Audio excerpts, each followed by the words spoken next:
กลิ่นละมาสุดยูจักลิ่นแล้วจะปี6 เดือนแล้วคงจักลิ่นแหละ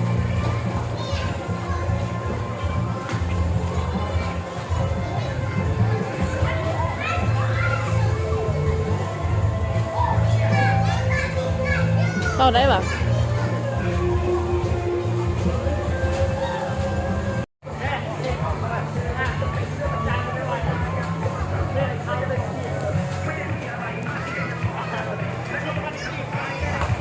เร็วๆแล้วบ้าง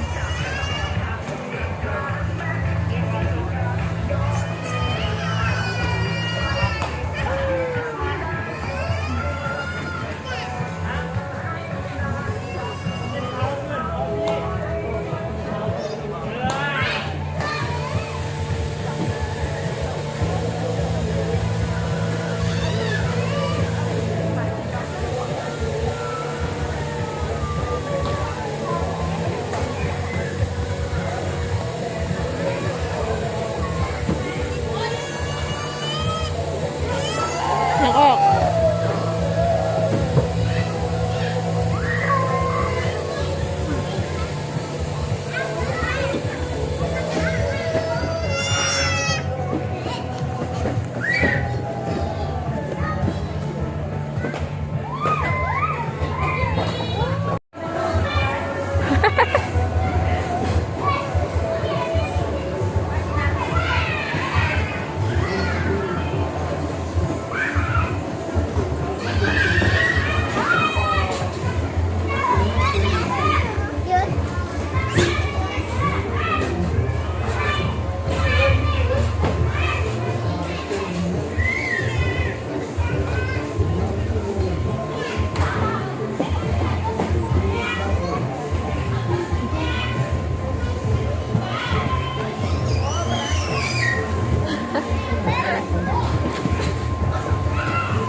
อย่าขี้นะ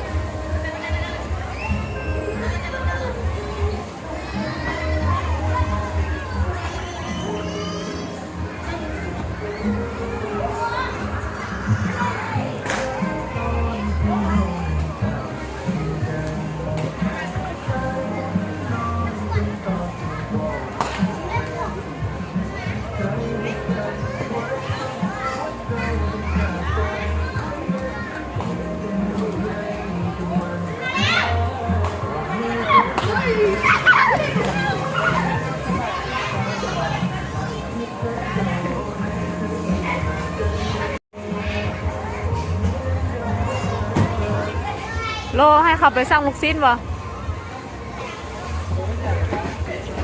ลูกด้วยสัน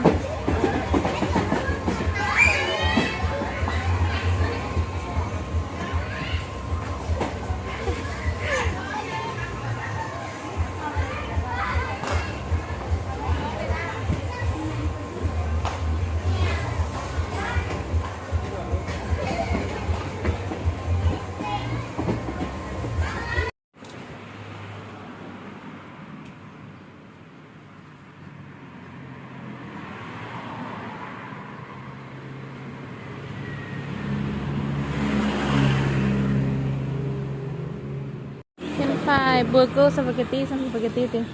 มีอยู่เต็มเนี่ยทานสปาเกตตี้ที่สั่ง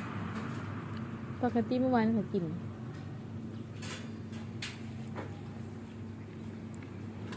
สบายดีเด้อ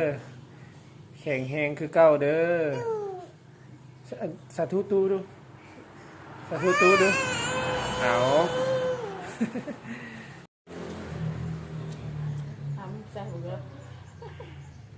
กินเท่าละเส้นกินเท่าละเส้นเอาคือเราเส้นไหมลูกคาคอมันกัดลิ้นซื่อๆนะบ่ได้กิน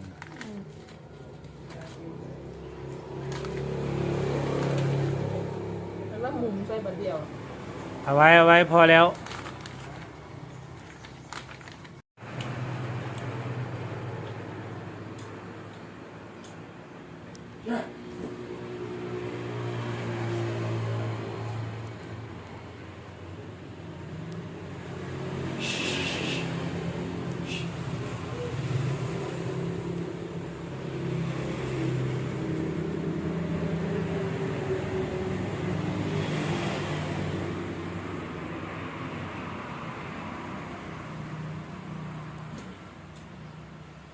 ทุกเฮียงเราเฮ็ดงานขึ้นเงินเรากระคัดเลย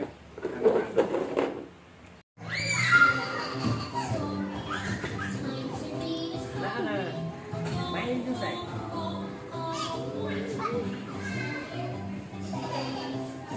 ไปทอดทั้งหมดครับโดดเลยไหมลูกโดดไว้หน้าที่ซิปแคนซี่มันนี้มันบอก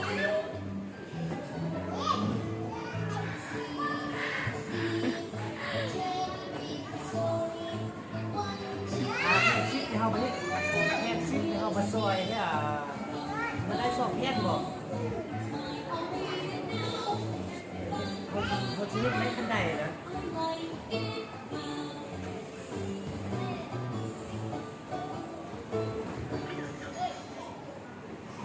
ว่าเอาจะมาเนี่ยทันใดเนี่ยเขาเที่ยมคืนนี่นะเราเอาแพ็กซี่นะแพ็กซี่แล้วยาวได้6 ชิปนะเขาจะเอา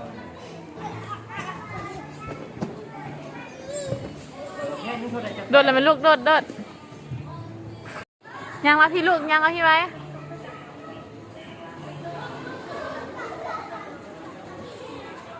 เมเ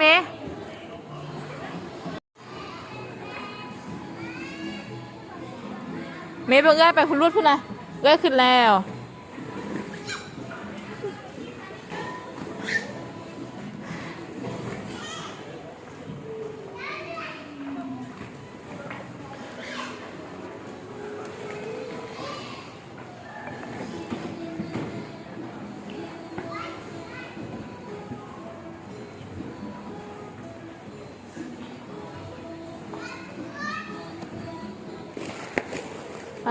พี่ก็สิลงแล้วพี่ลูกคุณมาขึ้นทางพี่ไหมอันนี้ก็สิลงลูกขึ้นทางนี่โอเคขึ้นขนาดขึ้นไป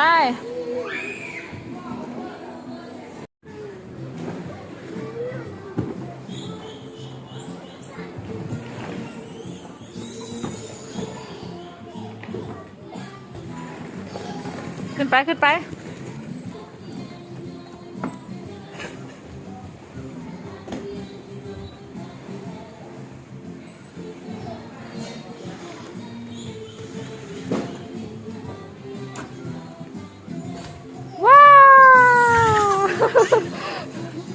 พี่มาขึ้นทางพี่เมย์ขึ้นทางพี่ไหม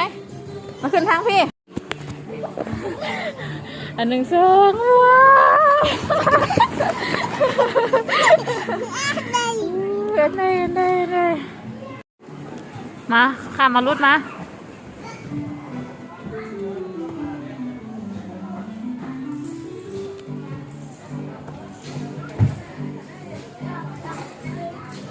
พี่มาขี่รถพี่นั่นเลยขี่รถ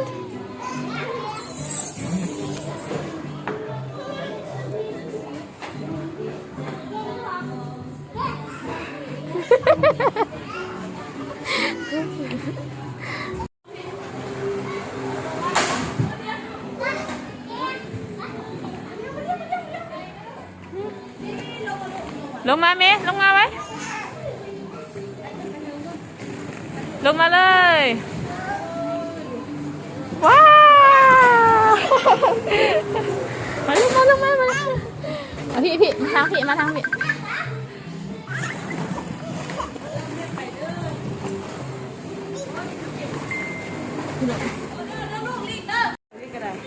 ลงมา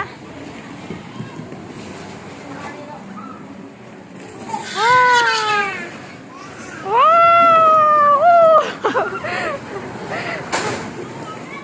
มาขึ้นทางพี่ลูกเมย์มึงเอ้ยพี่นะขึ้นทางพี่เห็นปะเมลินละหิวปะเนี่ยเมลินละหิวเอาตักเอาลูกตักเอาพอแล้วตักเอาไม้จุ่มให้มันเหลือเด้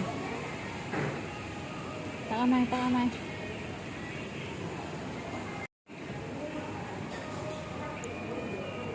กกินดีๆนะตักกินนี่นะ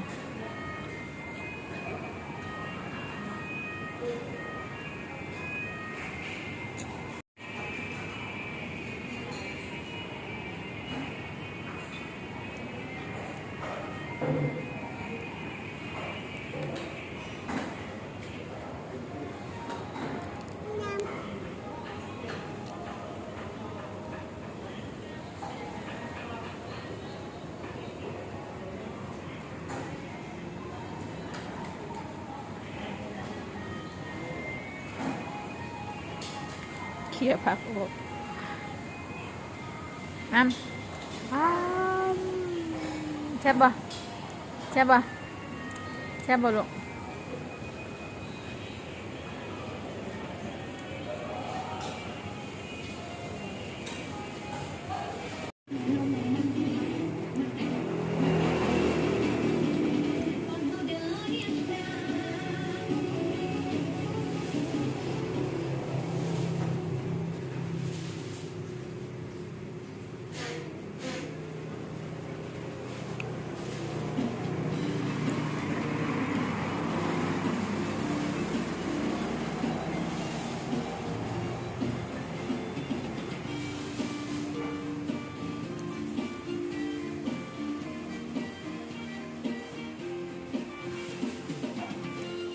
กัดกินเป็นลูกดิบุกลี่นะเมียกัดกิน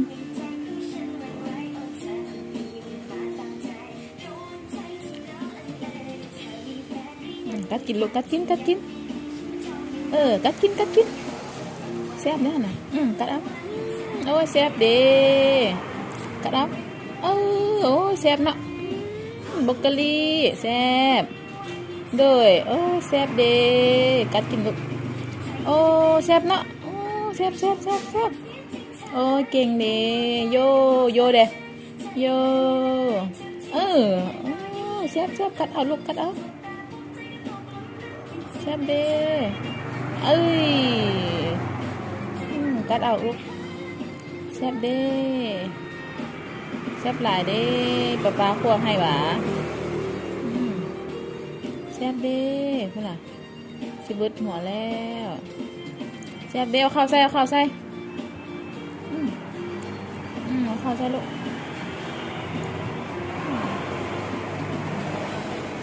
ข้าวจ้ำ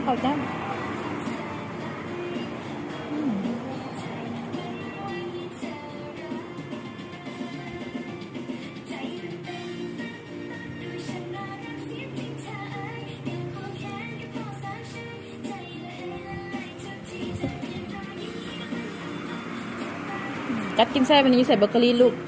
เนี่ยเบเกอรี่ลูกไงกัดดิเบเกอรี่กัดเอากัดเลยเบเกอรี่นี่กัดหัวมันนี่ลูกกัดเลยโย่แซ่บเอาแซ่บกัดหน่อยๆตัวลูกแซ่บเนาะเข้าไส้มานี่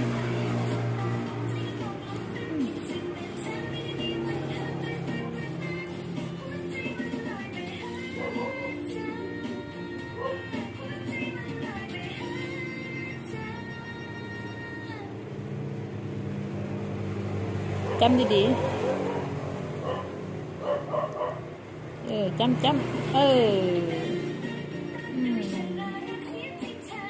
บเด้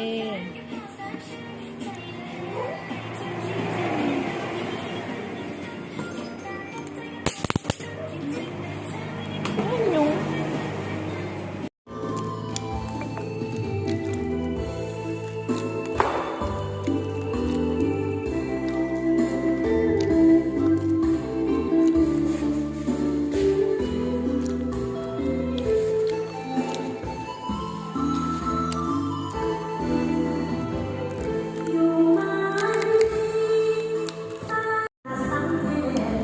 ฟอส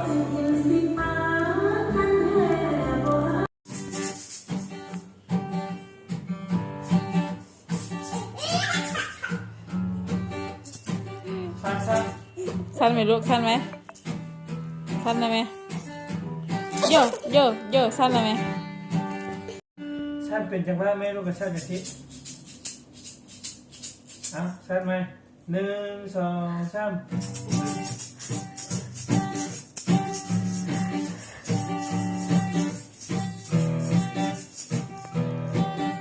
ั้นไหมลูกสั้น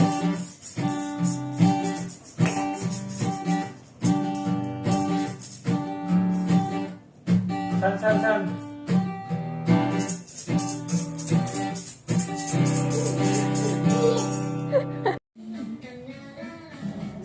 แซ่บปะแซ่บปะลูกแซ่บแซ่บปะแซ่บปะมะพร้าวหอมมะพร้าวหอมมะพร้าวแซ่บปะแซ่บมะพร้าวน้องเมย์กินมะพร้าวอ่ะกินน้ำข้าวอ่ะโอเค